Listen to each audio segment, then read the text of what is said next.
we want to take women to that level where you are, and your knowledge and experience will definitely be what our readers would like to read or listen to. So thank you very much. So what took you onto this path? How did you become inspired to start this journey of visibility? Okay, so part of my story. So from I've always been entrepreneurial. I'll put that out there, and I have my dad to thank or blame for that, whichever way you see it, you know. So, but right from when I was young, I was kind of creative. Writing again is one thing that I've always done from the time that I was young. You know, writing, editing, that kind of stuff. So that eventually took me into a career in journalism, you know. So working, and I trained as a journalist, and I worked in the media for a bit, but along the way of this media career, I also had what I call a side hustle. So I was always doing something on the side. I never fully I gave myself, I mean, everyone who employed me, I gave 110%, but I always reserved some time to pursue my own thing as well, you know, throughout my entire work life, you know. So, and it was this correlation between, so while I was working in the media, I was assistant editor of a magazine, and I had I had to recruit people alongside my role. And people started sending me CVs and cover letters, and the vast majority of them were just awful. You know, they were just rubbish, to be quite blunt, you know. And again, so as I said, writing, editing, words, that kind of thing has been my playground since I was little. I thought, you know what, maybe I can set up a side business helping people do CVs, you know, and get paid for it. And just, you know, and that's how what I thought was just going to be something on the side ended up really kind of growing into this its own self, you know. And it resulted in two books, two published books, Oh, speaking wow. engagements, and a whole business, really helping people to find careers by doing their CV makeovers. And later on, LinkedIn came into the picture, LinkedIn profile makeovers. And then so along the way, I had this parallel career in journalism and communications and PR. And then I had this business I was doing on the side. And in order to promote the business, I had to promote myself a lot. And LinkedIn was one of the platforms that really helped me with that promotion, you know, of myself as a brand. So in January 2020, you know, was when it became, you know, basically it was evident it was the right time for me to just kind of merge the two worlds. You know, so I took what I know about publicity and PR and the need to be visible, you know, to be seen, because it's not the best people who get the best opportunities. It's the ones who are most visible. That's what I like to say, you know. So I took that and I combined it with what I know of LinkedIn as a platform and how I've used it to build my personal brand, you know, to become a LinkedIn visibility coach, you know, so specializing in helping women in business to build visible and profitable brands on LinkedIn. So that's how the two merged. And as you would have it, 2 months after like officially making that decision, COVID happened, the pandemic hits, and you know, yeah, some people are like, oh my God, I need to network online, but what is this LinkedIn thing? How do I use it? How do I blow the dust off the account? You know, so I was divinely positioned to be able to help women and help people at a time when, you know, they needed the help the most, and still do, because I don't think we're ever going to go back to the way things were, you know, since we've had this shift over the last 18 months or so. Yeah, oh, thank you. Thank you for that, taking us through that journey. Definitely. I don't think the world is going to go back anymore. We now just need more visibility online, Oh, um, yes. more than ever, actually, because now it has opened up and we want to be more visible from wherever you are. It's not just your physical neighborhood or your workplace. Now you want to be visible to other people wherever they are in the world. So, Yes. which has been actually amazing. It's the pandemic, negative, but it has brought something positive because we are now open to different parts of the world. Okay, Absolutely. so thank you very much for the work that you do. So tell us about the Visible Women's Tribe. How is that going? That is my latest baby, you know. So Visible Women Tribe. So this is a global membership community that I've just launched this month of June 2021, and yeah, so it's brand new, but the idea of it is a gathering and a community of women who really want to step up to the plate and start being visible for their professional and personal progress. So and when I say visible, the way I define visible is to be seen, heard, and remembered, for all the right reasons, by your ideal target audience, whoever that may be, because when people see you and hear you, then and remember you, then it's easier for them to buy into you. And then when they buy into you as a business, it's so much easier to them to buy from you. So this is why the whole visibility and personal branding is tied together. But Visible Women Tribe, so it's a collection, it's a group of women. So in the course of my work as a LinkedIn visibility coach, I never deliberately intended for this to happen. I just thought, I'm just going to serve women and I'm going to help them to be visible. But what started to happen in the coming up to almost a year and a half now since I've been doing this is I started to attract women around me naturally, so, and I would get messages on a regular basis from women who would say, oh, Mildred, through seeing you and seeing your work, I've had more confidence to start showing up online more. I've started to do this. I made my first video today, or I put stuff out, and they sort of send me all these messages about how my visibility was impacting them in their visibility and helping give them courage to be more visible. So prior to launching Visible Women Tribe, I launched the Visible Women Show, which is a LinkedIn live show that I started in November 2020. So because again, so many women with so many awesome stories, and I wanted to give them a platform for their stories to be heard, for them to be seen, for their stories to be heard. So I started doing these live interviews where I would interview women from all walks of life and all backgrounds, where they would share their story and their journey, and the impact that visibility has had on them. So that started to attract even more women, so because these shows are inspirational. Like, we hear from all sorts. I've had ladies who've had multiple MS, multiple sclerosis, and still running an online business, through it. We've had all kinds of women who've been through all sorts of stuff, but they're still being visible and still thriving in spite of, or even because of all of these challenges. So through that show, more and more women started to gather, to the point where they created a group themselves, Mildred's Start Being Visible group, and they started congregating on a regular basis, on a monthly basis, just like people who were affiliated with the work that I do.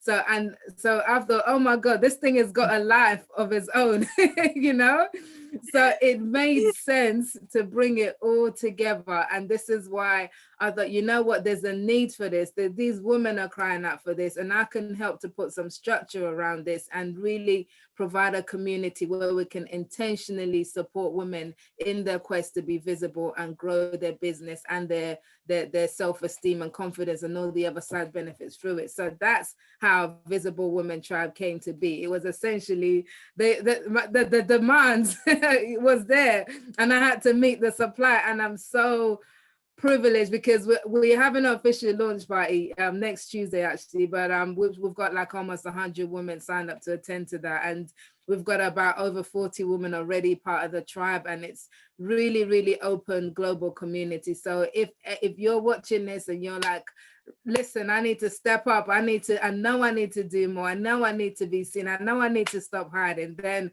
Visible Women Tribe is for you. So please come and check us out at visiblewomentribe.com. So that's what we're doing over there. It's for me, definitely. Visible Women is for me, and I should be stepping up to the tribe. So yeah, definitely. Thank you for that. I know you've hinted on it a bit, but why is it important for women to be visible on LinkedIn in particular? Okay, so LinkedIn as a platform is a really great platform because of the fact that of all the social media platforms, LinkedIn is the only one that was kind of created with the intention for professional networking. So I have a presence on all the platforms, Facebook, Twitter, Instagram, you name it. I even tried TikTok. I lasted like an hour and deleted my account because I'm like, this is not my place, you know?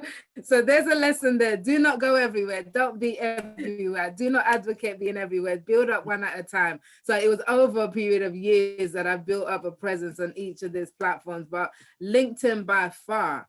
And when I had my previous business, the CV Makeover Expert business, LinkedIn was the number one source of referrals for my business. So it was literally as much as almost 80–90% of my business came through LinkedIn directly, through me being visible on the platform. So as a platform for somebody who has a business, somebody who is a professional, this is a place where people are ready to do business with you, especially if you have a service-based business. They are ready to do business with you. They don't just want to look at your cat pictures like they do on Facebook, you know, or Instagram, just scroll through pictures and all of that. But when you put out content that really resonates with your audience on a regular basis, and you take the time to build that audience and build that tribe, build that relationship, you will find that the process of selling becomes so much easier. The process of building a community around your brand, your business, whatever it is that you do, it becomes so much easier. And LinkedIn is an awesome platform to make that happen. So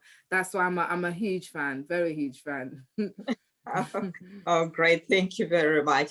And in that regard of regular, what do you mean? How regular should someone be on LinkedIn? Okay, so if you really want to start being visible on LinkedIn, you know, I would recommend that you start. One, you have to, I have 4 pillars of LinkedIn success that I talk about also in my book, Start Being Visible. So these pillars are: number 1, profile. Your LinkedIn profile is super important. Number 2 is content, the content that you put out. 3 is engagement. And then the 4th one is knowing your audience. Now, all of these are pillars. They're all equally important. So if you really want to be visible, content is the way that you're visible on LinkedIn, because when you start posting content, people will see it, turns up on their feed. It's a way for them to get to know you, to get to understand who you are, what your business is about. So that's really important. The other element of visibility is engagement. So it's not just about you putting stuff out there, but also you engaging with people in your network, because that's how, again, you get seen and you build relationships. So if I had to put a minimum on it, I always tell my clients that I want you posting at least 3 days a week. You know, so 3 days is a good, you know, good number to do. It's the minimum you can do and still get some good results, you know. But because if you're not really present on a platform, you won't get to understand how it works properly, and you won't get to build that relationship and that community. So I always tell them, post 3 times, engage every day. So that's 5 days a week. You know, some people do weekends. That's your choice. You know, I like to relax on weekends, you know, well, Saturdays and not sometimes Sundays. But yeah, but it's post 3 days a week, engage 5 days a week at least. And if you do that consistently, put at least for at least 3 months, you're going to start to see some tangible results in terms of building your brand on there and connecting with the right people. Oh, very good. Thank you for that. Thank you very much. So in your opinion, what stops women from being visible? What is that, based on the experience you've had interacting and coaching women to be more visible? What is that? What is the 1 or 2 things that you think really stop women from being visible? Awesome. I talk about this a lot, and I even wrote an article which is on my LinkedIn profile. If anybody wants that, you can, more than happy to see that. But it's, the main thing is summed up in this 4-letter word: fear. Fear. It's being afraid. You know, that's what it is. It's fear, and there's all kinds of fears around it. But some of the top ones that I get time and time again is that whole fear of putting yourself out there. Because fear of being judged, you know, when you put yourself out there, you're potentially opening yourself up to judgment, whether that's good or bad. You know, people think, what will other people think of me? You know, if I put this, if I say this, what will people think? So that whole thing of what will other people think, that fear of being judged, that holds women back. There's also the fear of appearing too salesy. This is especially for business women. You know, You have a business, you don't have a charity. You have a business, even if you have a charity, you have to do some kind of money generating activity, you know. Yes. But women are so scared of appearing salesy that Yes. they don't want to post anything at all. They want to post about nice things, you know, or things that won't offend people. But I'm not going to ask for business. I'm not going to ask anyone to buy into my service or my product, because then I might be too salesy. No, no, no. But that's a different interview altogether. We'll talk about that on another time. But but yeah, but it's all rooted in fear. And then this fear of like what you know, people might think I'm being arrogant. And then there's also the fear of someone who's a private person. I'm a private Yeah. person, you know. Yeah. I don't Definitely. show everything about my life, but Mhm. I do understand the importance of PR, you know, the importance of allowing people enough insight to know who you are as a person, but still maintaining your privacy. So Yeah. again, that's something some women are afraid of, you know, losing Mhm. their privacy if they have to just go online and share everything. So there's a lot of fears, you know, but all of them can be overcome. Every single one of them can and should be overcome. Yes, and all those fears, the way you named them, are real fears to people. Of Mhm. course, real in the mind rather than in Yes. reality. And the last one, definitely, a couple of women feel like I want to be visible, but I'm private. That's really a big one, and that Mhm. means they become invisible because Mhm. they prefer not to put it out. So holding them by hand and guiding, I think, will be very good. So thank you very much. So tell us about your book, Starting Being Visible. Start Being Visible. What should our readers expect from that book? Oh, look, a strategically positioned one behind me here on my ever expanding bookshelf. This is, I don't know why there's so much light on my camera Yes, today, that's but you know, that's the this is fun. the book. You can't even see it, but this is the book. You can see it Okay. on, you can get it at mildredtalabi.com/books. But Start Being Visible, it's all, it does what it says on the tin, you know. If you want to know how to build a visible brand on LinkedIn, because he has to start before you can build a profitable brand, you must build a visible one. You know, I know there's two ways on LinkedIn. There's some people who think, right, with LinkedIn, I'm just going to send as many messages to people, pitching my services in their inbox as much as possible every single day and hound my connections until they report me as a spammer and block me. You know, they think that's a good way to make money and to sell your business on LinkedIn. I don't think it is. You know, the other path, the better path is by being visible. And in so doing, you actually draw your ideal clients to you. You draw your target audience to you. You get to a place where if you do this well and you do this long enough, where business becomes easy, sales becomes easy, because when somebody's already bought into you, it's easy for them to buy from you. So this is what Start Being Visible teaches you how to do, the foundations of how to build a visible brand on LinkedIn. So it covers your profile, what goes into a good profile, you know, what should you put in there? Content, what kind of content should you be posting on LinkedIn, and how do you go about creating that? Engagement, how do you strategically engage with the right people on LinkedIn so you don't spend all of your time on the platform every day, you know, because you got work to do, right? You're busy, you know. And then lastly, audience, how do you find your target audience on LinkedIn? So all of that and more is covered in this book. So, and it's got some really good reviews already on Amazon, but if you get it from my website, you get a signed copy, which will be worth millions. So yeah. Nice. You know. Oh, thank you very much. And how long did it take you to grow your own platform to profitability?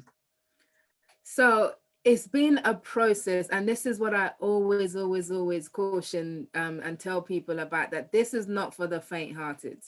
If you want instant results, this is not going to work for you. In fact, business is not going to work for you if you want instant results. I'm a Yeah. little bit naturally impatient. So this is something I've had to be learning Yeah. over the years. You know, I've had to learn. So in terms of building my own platform, this actual business has been going for 18 months. But prior to that, I'd been building a platform, as I said, alongside my day job for 12, 13 years.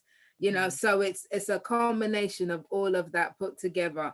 So I'm not saying it's going to take anybody else 12, 13 years. It doesn't need to take that long. But if you are going to build a visible brand on LinkedIn, you need to be prepared to at least go at this for a good 3 to 6 months initially before you even expect to see some good tangible results.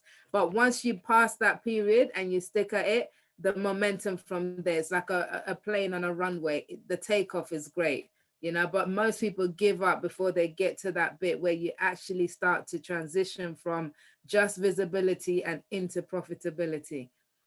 Wow, great. Thank you. Thank you. And just to take you back a little bit from your previous experience, could you tell us any lessons that you got from there, work experience in PR and communications, that you're able to translate into your entrepreneur journey?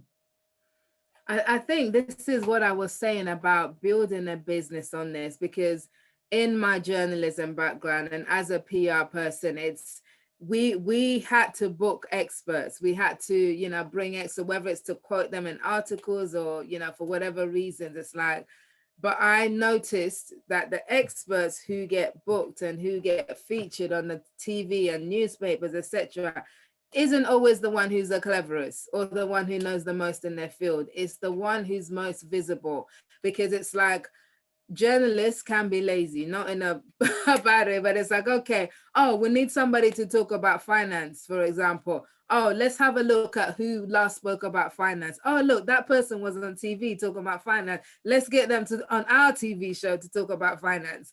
So it's like the person who creates that visible platform for themselves will get used time and time again and positioned more and more as an expert, because it just seems like you're the one to go to because you've built a visible platform. So I want people to understand that there's the difference between somebody who's knowledgeable and somebody who's an expert is visibility. That's what separates the two people. You can be knowledgeable and at home and knowing your great stuff and not getting traction for it. Or you can be knowledgeable and start being visible, and you'll be positioned in people's perception as an expert, and that will open doors for you that the other one can't. Definitely, that last answer will make us make the start to get more visible. Oh, yes. It would. Yeah, so I know that you've taken us through the journey that is not simple, being an entrepreneur. But what is your biggest motivation? What keeps you going?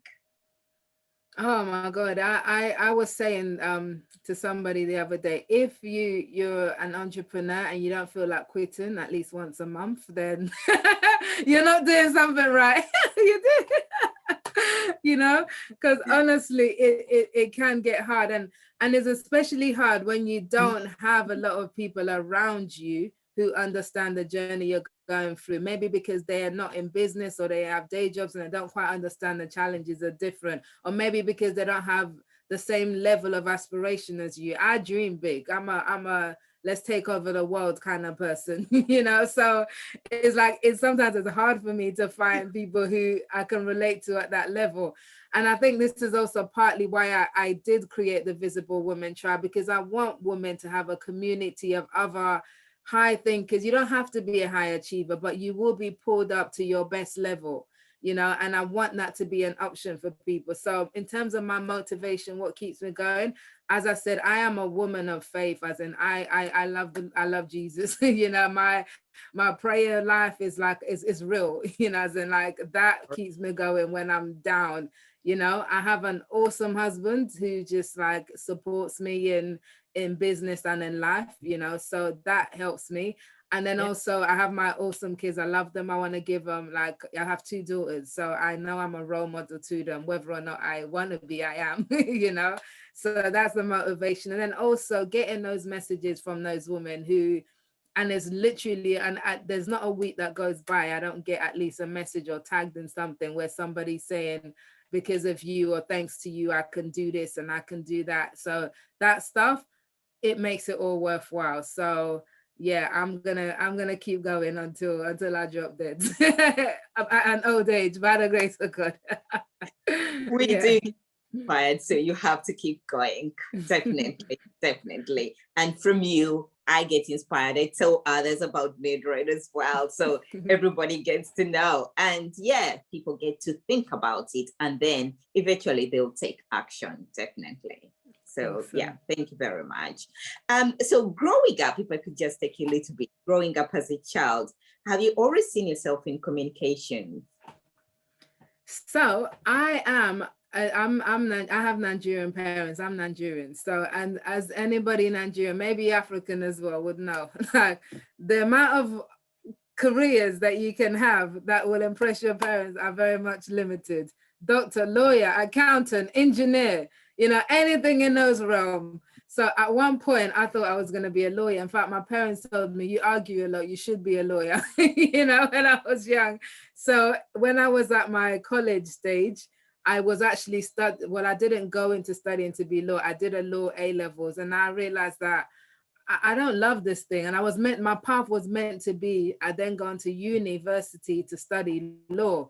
But at that point, I realized one, that you have to put in at least 10 years of education, for law further than, so I'll be studying way after everyone. I was like, that is not cool. At 16 years old, that is not an appealing choice, And then two, I didn't even enjoy law that much. But the one thing that I always loved, as I said, was writing.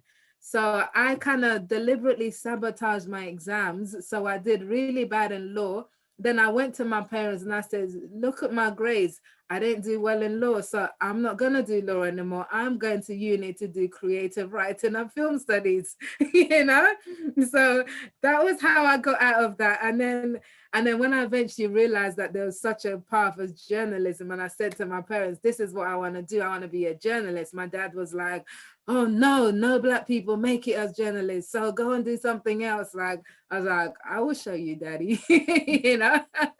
So I did make it as a journalist on a scholarship, in fact. So and then but today he had clips of all. I later found out he was keeping clips of all my articles and all of that. Secretly proud dad. But so that's how I kind of got into doing what I was doing, because I believe in following what I call your inner vocation, following that voice on the inside, and following that. So many people get stuck in jobs and careers that they don't like because you've ignored that thing on the inside that's for telling you that this is not what you're meant to be doing, So that wasn't going to be me, and thank God it isn't. So yeah. Yeah, I think you're very lucky to be in that position, to have the guts to take on what is burning within you and what you're called for. So yeah, Yes. thank you for that. And as a high achieving stellar woman, how do you create work-life balance? Most of our readers and listeners would be really interested because you are achieving a lot. Someone would ask, you have children, you have a husband. How is this possible? So tell us how you do create your work-life balance. Well, first, can I be contradictory and say that I actually hate that phrase, work-life balance? That's Because, fine. yeah, no, because it's this whole idea of work and life must be balanced. I Mhm. really believe in building a life around, building your work around your life and not the other way around. So it's kind of, and I never used to have this belief. In fact, I credit my business coach that I had a couple of years ago for helping me really understand this. She's like, if you don't build a business around the life that you want first, your business will end up consuming everything. So people have this thing where they're building, or whether, even if you don't have a business, it could be the work life, but you're putting your work life and then you're kind of fitting life outside. So I'll tell you how this looks in reality. Is this whole thing of, I'm going to work for 30, 40 years. And then when I retire at 65, that's when I'm going to do what I really want to do. By then, your bones are old. Well, some people are really young at 65, but by then, it's like a lot of the drive and all the things that you want to do, you may not even be able to do. So why don't you create a life right now that you want to live? So even start doing things like making little changes. So like, as I said, you don't have to dive in straight. So what me and my husband intentionally did, especially when our girls were born, they're now 5 and 6. So we wanted to make sure that both of us were involved as parents. You know, not mommy's not gonna be the one who does everything and daddy's like just on a going. No, no, no. He wanted to be involved. He wanted to be a present dad. So he cut down his hours at work. He went part-time. So I was part-time, he was part-time. So that kind of stuff. So that whole partnership really helped. My husband is like, he as I said, he's gold. Like he's really involved in everything. But it's just that whole thing of together, we've decided that we were gonna create a life that we want today, not tomorrow, not in 10, 20 years time. So, and it's just slowly edging that way. So gradually over the years, he was dropping down more and more hours, more and more days. So he went from starting from working 5 days to 4, and then 3, and then down to 2. While at the other side of it, building his business gradually. So that's one way to do it. You can phase yourself out of work. You know, some people are dive right in, and I used to say like dive right in, but I've grown and I've learned don't dive right in. Phase yourself out of work. Start by just reducing, even if it's just one day, and using that one day to do something else. But just that whole idea of live the life that you want now. Don't try and achieve work-life balance. Just plan the kind of life that you want and slowly work your way towards making that a reality every day of your life. You know, I get to see my kids, I get to go to their plays, and I get to pick them up from school, because that was important to me, that I'm able to do that. So I planned a life that accommodates that, and I really recommend that people do the same. And by the way, you don't need a lot of money to do that. You just need to be good with money. So that again, because that's something that people put as an obstacle. Well, you have to have no, no. You know, make the decision first and everything else will work out. I promise you. Amazing, really intentional, amazing, Yeah. amazing. And all of a sudden you attract exactly what you're putting out. Yeah. Oh, Yes. thank you very much. And quickly, what's your life mantra? Do you have any that you use? Oh God, I have a lot. Share with us. Yeah. Share with um, fellow women. Yeah. well, I get, and I go through different seasons with some. So some are for a season of my life. So right now, one of my mantras is seed time harvest. You know, is this whole idea of seed time and harvest. Like Ah, whatever you do, it needs every seed that you plant, and farmers will tell you this. I'm no farmer, but it works in life. When you plant a seed, yeah. before you can get to the harvest, there's this little bit in between that we often skip called time. You know, seed time, harvest. So in your business, you know, in your visibility journey, you will get the harvest of the seeds that you're planting, but you must respect that bit in between called time. You know, and that was something that I was challenged with for a long time, because I'm like, I want to see results tomorrow from what I'm doing today. Like, don't any more than that, it's too late. But you know, but it's been like a gradual learning process of like, okay, I'm understanding this now, that every good thing happens over time. Seed, plant the seed, wait for the time, you will reap a harvest. So that's my current mantra. Oh, fantastic. I really love it. It creates patience in us, really. Patience. Absolutely. Oh, Absolutely. fantastic. Now, describe your ideal stellar woman. Oh, my ideal stellar woman. My ideal stellar woman is a woman who's not afraid to be stellar. And by that, that means being the best version of you that you can possibly be, because honestly, it's not worth being anything less. You know, the world needs you at your best. You need to be the best version of you. And when you're doing that, you are stellar. That's what I would say. How powerful. Thank you. And where do we see Mildred in the next 5 to 10 years? Oh God, taking over the world. That's always my big goal. Oh, but well, Visible Women Tribe, I see this as a big movement. You know, I don't just see this as I see this as being something where we're gonna have thousands of members in future, and it's going to be a community of women who are really going out there, being visible, being seen, being heard, being remembered, making an impact in their work lives and in their personal lives just by showing up and taking front stage in their own lives. So I see that being something big, you know. So I've also got another book coming. I've got a book coming around the visible woman thing, book number 5. That will be launching next year with a big event, you know. So that's coming. Yeah. Wow. Yeah, and I guess within the next 5 to 10 years, I turn a big number, you know, in the next few years. So that I see big things happening around there. My 40th around, I see things happening Oh, around there. Yeah, you know, interesting. so yeah, but just continuing the work that I do, but increasing the impact, because I'm all about impact and influence and reach. And the more lives that I can reach, touch, affect, change, then the happier I am, you know, because I feel like I'm fulfilling my purpose in that way. You are indeed. Thank you. Thank you for that. And please leave one challenge for the stellar women readers and listeners to make them feel more stellar. Just one challenge that our listeners and those readers could take on. Oh, okay. Okay, I'll give you a visibility challenge, you know. So I want you to do something today that you haven't done before online. You know, something that's a little outside of your comfort zone, whether that's posting on LinkedIn for the first time, you know, Okay. whether that's putting out a video for the first time, because that's something that terrifies a lot of women. You know, I used to be terrified of video. I was like, I'm a writer, I don't do videos, you know. That's changed a lot.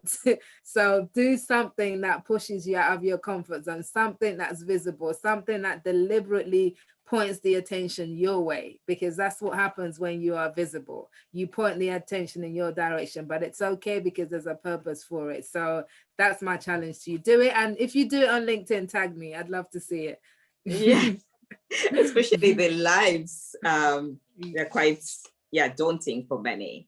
Yeah, thank Yes. you very much. That's an empowering challenge that, yes, definitely our readers and our viewers should be able to take on. And you've made it simple, even if it's just posting and you've never posted. Yeah, anything that takes us out of our comfort zone. I'm going to have to think about one for myself as well. So Oh, awesome. thank you very much, Mildred, for your time. Thank you for sparing time for the Stellar Woman magazine. And it was very good to speak to you. Thank you. Thank you so much for having me. It's been a great conversation. I love the work that you're doing with Stellar Women. Even the name, it's just like awesome. Anything that empowers women, I'm down for. So let's keep on doing it. Oh, thank you. Thank you. And I'm sure all our readers will be rushing out to the Visible Women's Tribe to just join in and be more visible. Thank you. Yes, please. Yes, please connect with us. visiblewomentribe.com. That's the website address. Yes. Yeah, Thank sure. you. Yeah, thank you very much. And get yourself a copy as well to take you through the routes of from invisible or less visible to more visible and more impactful and influential in the world. So thank you very much again. Thank you. Yeah, have a great afternoon, and we can stop here recording. Um, yeah, thank you, Mildred. Thank you. Awesome. Thank you. Awesome. Thank you. I I was know we still, went over time and I was a little bit worried about your time because I didn't know how much time you had with you. yes. No, that's fine. I'm due to be in Clubhouse in 15 minutes, you know, doing a session there. So, but yeah, but it was good. Thank you for the insightful questions. And like I said, I love when it's somebody who's asking me like interesting questions like you did. It makes it easy, you know, so that was really good. Thank you so much for that and for the opportunity as well. Yeah, they're really impactful. And personally, I have a group that I run, and all of them are invisible. They're not. They don't Wow. like social media, and most of them, the only place they are is LinkedIn, but they're not visible, not even posting. They just come Oh, once in a man. blue moon. And yeah, so taking people now from where they are to start a little bit experimenting. A few of them have started to experiment with Facebook. Some of them went to Instagram and run away. And a few are on LinkedIn, just a little bit, just going there, seeing around, window shopping, and running out of there. So really, I'm just going to put out your work a lot, just because I want everyone to be lifted. That's my call as well. I want us to be lifted, because I've been there. I've been where they are. I'm not denying that. I've been there. I've been there too. I have been there too. Yes, 100%. God bless me. Yeah, you know, and people don't believe when I'm an introvert by nature. Me so too. like, yeah, so all that outside stuff, I was like, oh no. And this is off camera, I'll tell you that I think you're a woman of faith as well, right? You know, you're Christian. Yes. Okay. Yeah. But let's just say God has a way of making you become more than you think that you're capable of. Yeah. He has a way of pulling the Yes. best out of you. And that's what he's Yes. been gradually doing with me over the years. It's like, you know, yes, this is your personality type, but it's not a limitation, because I can take you above and beyond. If you let me, you can have greater impact. So I'm like, all right, Lord, let's do this. So Yeah. look where we are. So yeah. Thank you for listening to him. Yes, because his call is always there, but we're not listening. But I think eventually you listen and you start answering the call step by step, opening up to what he's putting out for you. And then you find out more about yourself by taking those uncomfortable steps.